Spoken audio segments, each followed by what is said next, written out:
Ladies and gentlemen, we have a massive reunion happening. The former Oakland Raider Amari Cooper is joining the Silver and Black. This comes after a huge holdout with the star player of the Las Vegas Raiders, Jakobi Meyers. It looks like Meyers' time with the Raiders is officially over, and now Amari Cooper is going to play perhaps the final year of his career with the team that originally drafted him. This was not entirely surprising because the Raiders were looking for a veteran wide receiver, as all the teams around the NFL are cutting down their roster, trying to reach 53. And there you have it. Amari Cooper on a one-year deal, according to Ian Rappaport and the NFL Network, officially joining the Raiders. And you have other people associated with that beautiful 2016 Raiders season where they went to the playoffs with Derek Carr. You have the brother David Carr saying that this makes my heart happy. Checking out a former Raider joining the team that drafted him. And you love to see these stories. It rarely happens in the NFL. These players go everywhere. Amari Cooper's been everywhere. He joined the Dallas Cowboys after the Raiders traded him in 2018, and then was recently on the Cleveland Browns before being traded to the Buffalo Bills during the middle of the 2024 season. We're going to talk about this move and whether or not it will be good for the Raiders and what's going to happen with this Jakobi Meyers situation. So Amari Cooper contemplated retirement. The guy is 31 years old and could not get anybody to sign him and get his services for the 2025 season. Now, I think this has to do with a lot of teams, including the Raiders, wanting to develop younger wide receivers rather than having a veteran take all the reps. But the situation that the Raiders are in right now, they actually do need a veteran wide receiver. So luckily, the interests align, and this is kind of a perfect match here.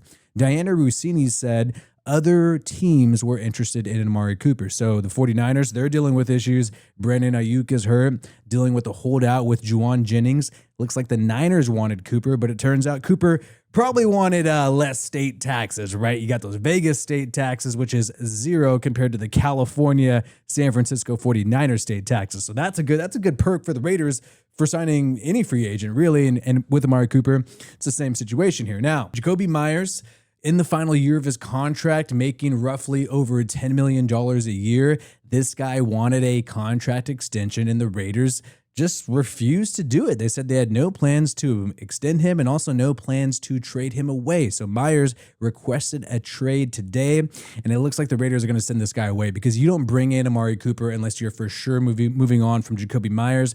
And keep in mind, the Raiders selected Jack Besh, wide receiver out of TCU, in the second round.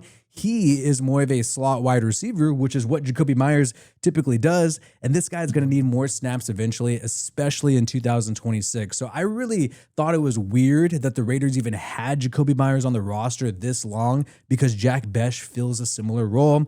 And I think Meyers sees the writing on the wall, knows the Raiders aren't going to extend him because Jack Besh is there. But Raiders still need a veteran wide receiver, still need somebody more reliable than all these young players, and that's a big issue for the Raiders right now on offense. I really like the offense. I think the O-line is going to be better than advertised. I like Geno Smith, obviously, and Ashton Genty, but the big issue is all these wide receivers. You're relying on a fourth-round rookie and Dante Thornton to be your number two guy. Trey Tucker, he's kind of been more of a depth guy over the past few years, and you obviously have Jack Besh, the second-round pick, too young at wide receiver, even though you got a good tight end there in Brock Bowers. So still need that veteran. And when you think about it, Amari Cooper traded to the Bills from the Cleveland Browns last season in October 2024 for a fifth-round pick. Decent value for a veteran guy who is 30 years old at the time. And how well was he doing? Well, the guy obviously didn't have great numbers. We'll go into the stats in a little bit. When you look at the numbers, it wasn't great. But keep in mind, a lot of people pointed this out. The fact that Amari Cooper had to learn a lot of these plays on the fly in the middle of October. You have Keon Coleman demonstrating to Amari Cooper what route to run because he didn't know the play before catching his first passing touchdown with the Buffalo Bills. You can see both of these right here. You can see Keon Coleman on the outside signaling to Amari Cooper here. The Bills like to do a lot of all verts down here in a tight red, demonstrating where to go. And then you got a touchdown, his first touchdown as a Buffalo Bill. And when the Browns had solid quarterback play in 2023 by Joe Flacco after he came in with the Deshaun Watson injury, Amari Cooper put up big numbers. And that's why he was ranked 70th on the NFL Top 100 list after that 2023 season. As a Cleveland Brown, the dude was able to get these kind of numbers. I think he should be applauded for that. I think that's very impressive. And I think that makes you wonder, what could he do from solid QB play and being on the team before week 1 of the regular season with the Raiders and Geno Smith? Could he put up similar numbers? Because the guy put up over 1,000 yards, 1,300 yards to be exact, 76 receptions with the Cleveland Browns with Joe Flacco at quarterback, and 5 touchdowns. He had a little bit of Deshaun Watson in there as well. And between Cleveland and Buffalo, not that much, right? 588 yards, still 4 touchdowns though. But could he be a 1,000-yard wide receiver, which is what Jakobi Meyers was for the Raiders last year with inconsistent QB play through Aiden O'Connell and Gardner Minshew? Could Amari Cooper be that guy? I was actually wrong about the Bills getting Amari Cooper for a 5th-round pick. It was actually a 3rd-round pick. That's a lot for a guy who they did not end up re-signing. But I guess the Jets traded a 3rd-round pick for Devontae Adams last year, did not end up re-signing him either. So maybe teams are just throwing around 3rd-round picks nonstop these days in the NFL. And it's just crazy to think that only a few years ago, 2023, with Joe Flacco, the guy was putting up some career highs and great numbers and still had tons of confidence, believing that he's an unguardable wide receiver. You can hear it here. Yeah, I mean, every time I step on the field, I try to put forth my best effort. I do truly feel like I'm unguardable. It's all about opportunities, and I had a lot of opportunities today, so I was able to take advantage of them. That was your 3rd 200-plus receiving game for 3 different teams. The only other guy that's done that is T.O. Yeah. What's it like to be in that company?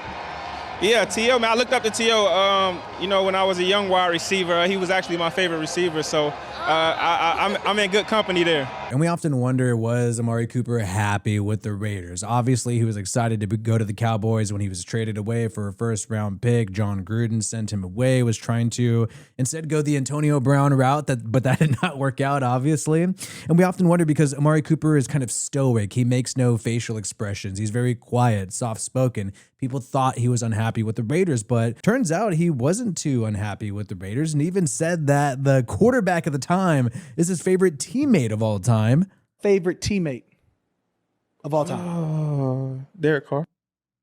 And honestly, the Raiders aren't going to rely on this guy to be their #1 wide receiver. They already got weapons. They got young guys that they're heavily invested in. But this guy is going to bring some solid hands. Just last year, 15 games into the regular season, you see him pull down a monster pass for a touchdown from Josh Allen. Amari Cooper goes deep, and this one is just great.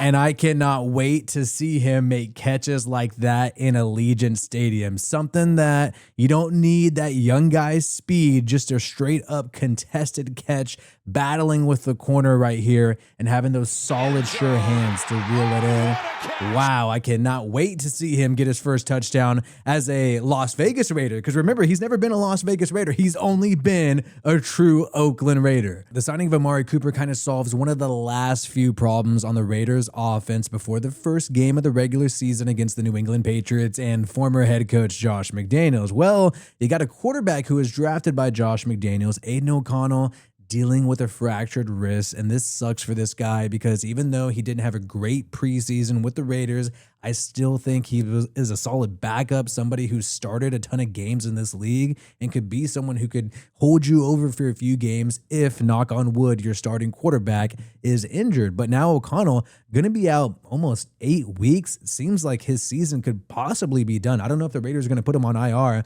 but they definitely need a backup quarterback right now, and that's sort of the last problem that they need to solve.